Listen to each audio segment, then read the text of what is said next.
kulikot, yung araw na to is may ayusin naman tayo na Honda Beat FI. So ang sira ng Honda Beat mga kulikot is tumutunog yung panggilid niya. So yun ang alamin natin kung ano ba talaga yung dahilan niya. So itong Honda Beat mga kulikot is nabaklas ko na yung panggilid niya at saka yung mga bearing niya na check ko na rin. So for sure mga kulikot, kasi yung nawakan ko yung kuan niya is parang may kalog, so tinanggal namin, wala naman. So yung mayari is pinapili ko na ng bula-bula para mapalitan natin yung bula-bula, kasi yung bula-bula niya is sira na rin. So mamaya pagdating ng mayari is babalik na natin yung mga pisa niya. So ito yung Honda Beat mga kulikot. So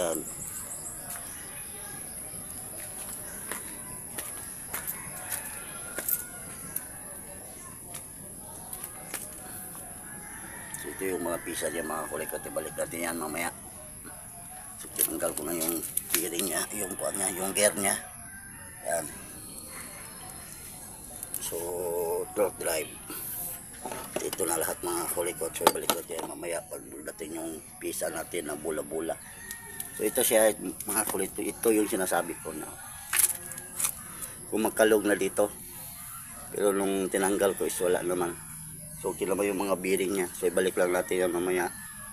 At saka itong gasket niya mga kulikot is papalitan na natin kasi naputol, sira yan.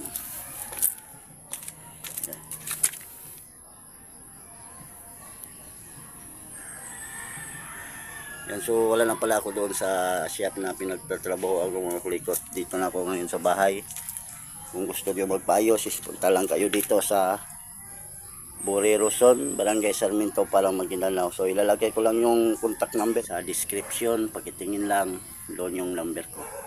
At least kung magpaayos kayo, pwede niyo ako kontakin. So update ko kayo mamaya mga kulikot pag nandito na yung may-ari ng motor. So nahirapan talaga kami mga kulikot yung pagtanggal ng tire niya kasi ang tigas.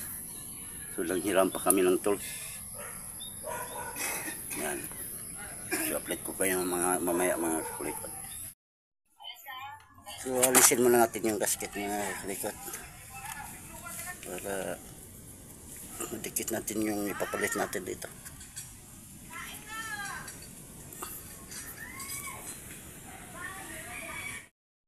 So yan mga kulikot, nagawa na natin yung gasket kanina. Yan. So kasi wala kaming mabili na gasket. Yan, you know. Then dito mga kulikot na panali natin, na linisan. So ibabalik ko na ito mga kulikot. Ito siya. Okay, pasok natin dyan ganyan.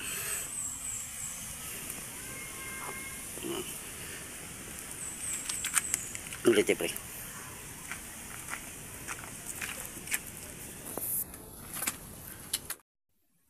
So lalagyan natin ng oil para maganda yung pasok ng bearing. So yung pagtanggal ito mga kulikot hindi ko na pinakita. So mamaya pagbalik nito papakita ko sa inyo kung ano yung ginamit namin pang tanggal. So wala tayong kuan.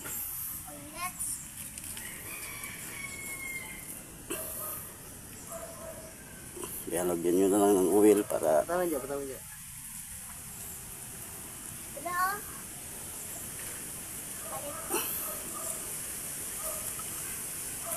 Yan lang mga kulikot, pasok nyo.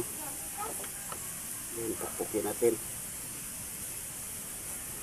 Gamit tayo ng ganito. Pagpukpok mga kulikot dito lang sa gilid, na may gilid banda.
babalik na natin yung lock mga kulikot. Yung lock ng bearing para hindi mag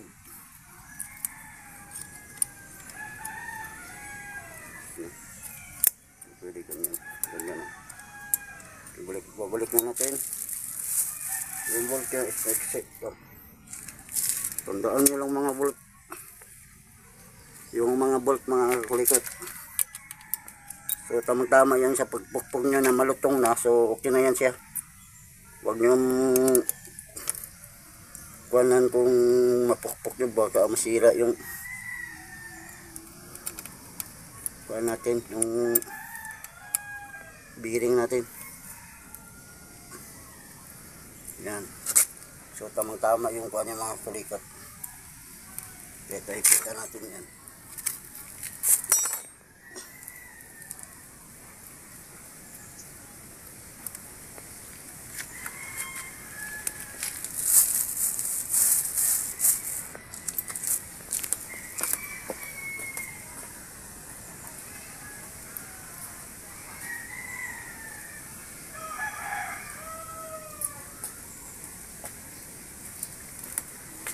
Lagit lang tayo ng 10mm.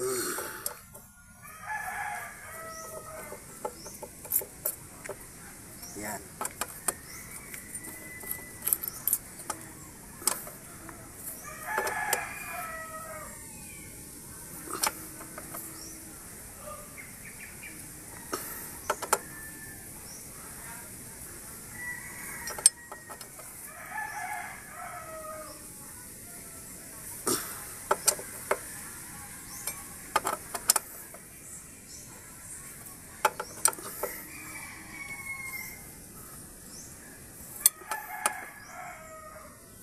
Ayan. So, dito mga kulikot. So, babalik na natin to. Yeah.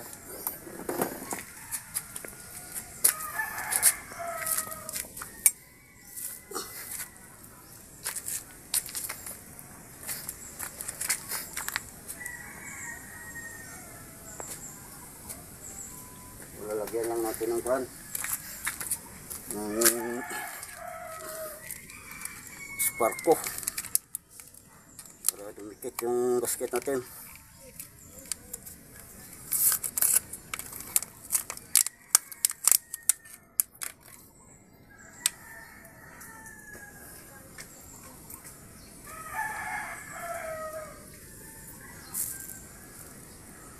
So huwag nyo lang masyado kapalan maglagay.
So dito sa mga bolt niya mga kulikot, may dalawa dito na maiksi. Ito siya. So dito to siya mga kulikot yung maiksi. Yun itong mga kuhan dito na sa baba. Kahit sana dito. Yan.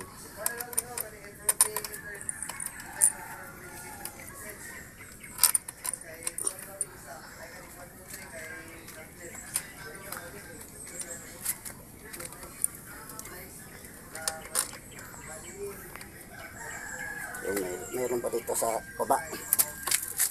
Yan o. Yan. Ito ang atin ng 10 mm.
Kahit itong dalawa mga kulikot, ito siya, huwag nyo natanggalin ito siya. Kung tatanggalin nyo ito, kasi sa German ito siya. So hindi na yan kasali. Kung magtatanggal kayo nito, ito lang mga bolt. At saka dito sa baba, mayroon yan. Ilang bolt ito? 1, 2, 3, 4, 5, 6, 7, 8 bolt. So okay na mga kulikot. So pwede natin ibalik yung kuhan niya. Torque drive, pulley, saka yung belt. Pati bula-bula, palitan na rin natin.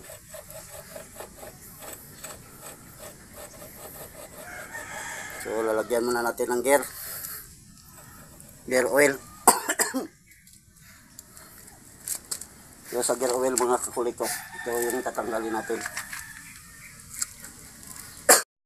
So ito na, tanggalan natin yung gear kasi lalagyan natin yung gear oil.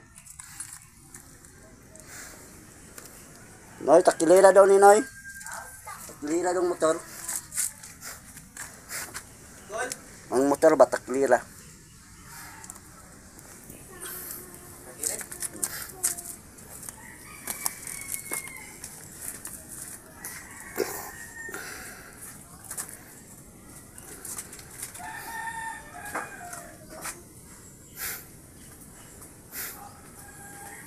Yan ang taklira na.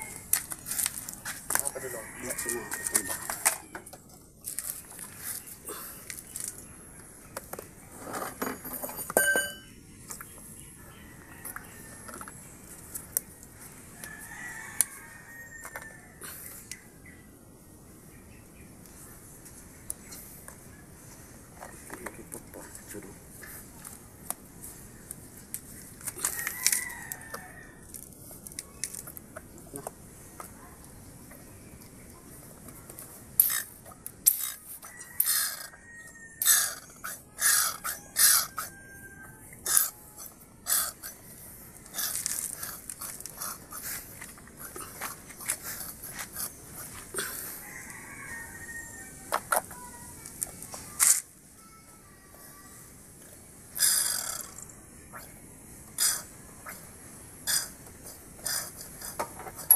nanay.